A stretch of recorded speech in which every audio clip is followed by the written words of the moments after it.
Hi, I'm Karie Kaufmann, and today I want to share with you a tip for effective negotiating.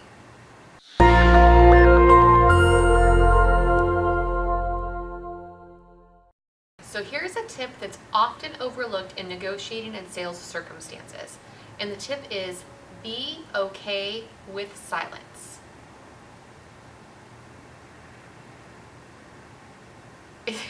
It's hard, right? It's really awkward. But here's the thing. My dad taught me at a very young age, he who speaks next loses, okay? Because here's what happens. You're in some kind of a negotiating situation. Maybe you've just presented a proposal, you presented your price, you presented an idea. And there's this silence and it gets really uncomfortable and we feel this need to fill the silence, so we just keep talking, right? And when you do that, what often tends to happen is you end up downselling, you end up backpedaling, you maybe end up addressing objections that maybe aren't even their real objections, right? So be okay with silence. Let them be the next person to speak.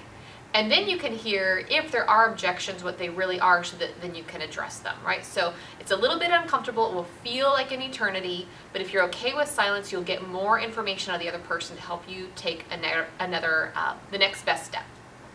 So here's a question to kind of help set you up for this and make it a little bit easier for you.